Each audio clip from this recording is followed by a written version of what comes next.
Hi guys, I just want to take the opportunity to wish all the amazing, beautiful, talented, intelligent, bubbly, humorous, hilarious women in my online community a happy International Women's Day.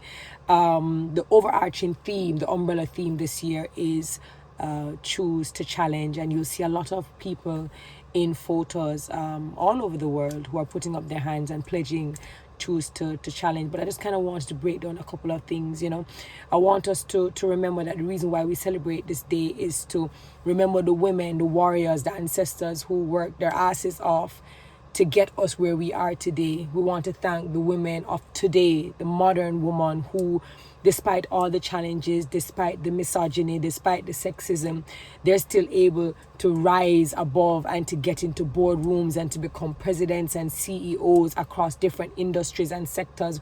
We want to big them up and we want to acknowledge them.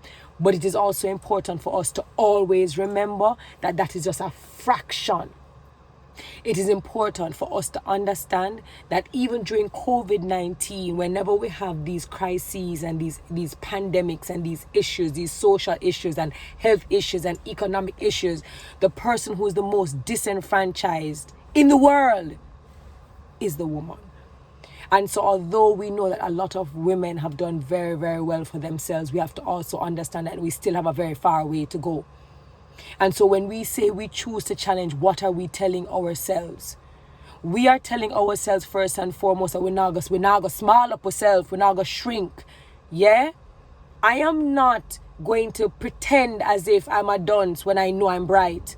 I am not going to be silent when I have something to say. And no, I will not take your notes. You can ask Adam in the meeting to take the notes because I'm not here to be your secretary. You understand, there's certain things that we have to ask of ourselves, we have to demand of ourselves, and we have to do for ourselves, because if we don't start to see ourselves in a different light, then other people not going to do it for us. So the insecurities that we have, us trying to be, oh my God, I'm humble, I want to be modest, and people calling you out, and people want to big you up for your achievements, people want to big you up for your accomplishments, and you want to sit in the back. Yeah, and you just want to be a spectator. If you want to be a spectator, you'll always be treated like a spectator. So what I want my women to do is to stand up, to show up, and to show out unapologetically. It don't matter if people want to call you cocky, it don't matter if people want to call you overconfident, it don't matter what people want to call you, them just going to have to respect you. And no matter what them say about you, them just going to have to say, yo, girl, know our thing. Do our thing though. And nobody can be mad at you. If we're going to choose to challenge, what it also means is that we have to definitely be a part and create narratives that show that women actually support other women. Me and a whole heap of women get a whole heap of bus and a whole heap of bly, and we walk into rooms and we have our names mentioned in rooms that we're not even in by other women. So yeah, even though we know that sometimes we do have issues, let it not be a one-sided conversation. Let's choose to challenge that narrative. If a woman has given you an opportunity, you're bigger up, express it, and don't just whisper it behind closed doors, but say it publicly. You don't have to say which opportunity, you don't have to name in what way she help you or she serve you, but bigger up, do it publicly. So that people can say, yeah, women do support women. That is how we can choose to challenge. How can we choose to challenge? That when we see other women doing very well for themselves, we big them up. Yeah? And if we are in positions where we can create space for other women, we're to look at them as our tribe and not as a threat. Because when you're really good at what you do and you're really moving and shaking in spaces from a very nice place in your heart, no matter how many people you let in, you will always stand in your truth and you will always stand out. So let us choose to challenge the gossip mongers, the people who like to sit on and chat other women, the people who like to come and malign other women, the people who just want to come and sit on upon other women's name when you and I know that those women don't deserve to be spoken about like that. Let's choose to challenge. To the men, the ones we consider friends, co-workers, lovers, partners, whatever you want to call them, we choose to challenge them to do better.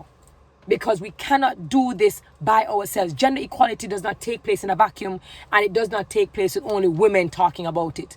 It takes the men in our lives to stand up as well, which means that them have to cut out the foolishness. It means that when they hear a particular joke that really isn't a joke, them not for laugh.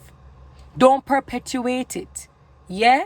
It's not about protecting just your family and your wife or your baby mother or your child, but you should be caring about how women and girls are treated on a whole. Choose to challenge. You can't say you love me, but then you won't come dip up under another woman just because. It doesn't work that way. And just kindly understand that we choose to challenge, that we really not beg for no kotch. And we really not beg for no blight.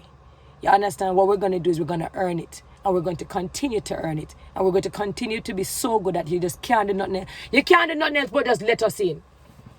And give us room. Because when we step in, we're going to need room. And that's all we've been asking for. We've just been asking for equality. The right to fulfill life. The right to live life without fear. The right to live life without being threatened because of our gender. We have the right to step out on the road, and if we want to wear short shorts, it doesn't give someone the right to think that we're begging or asking for it. We have the right to occupy whatever space we want to without being judged, that we're either being too much of a woman or too little of a woman. We're too aggressive or we're too soft. Listen, right now, 2021 and beyond, we really, if you don't want to create a space for us, it's fine, because we're going to create it for ourselves. We choose to challenge the biases, the conscious and the unconscious biases. We choose to challenge the stereotypes. We choose to challenge all of the definitions that other people have for ourselves, because we're going to define ourselves by our truths and our beliefs. And who don't like it can bite it. It's not just about standing up and putting your hand up in a picture. You have to actually be the change. Whether you're in leadership position or maybe you're at the bottom of the rung trying to make your way up. Be the change. And again, we need our male counterparts to also be a part of that conversation. That's all I have to say.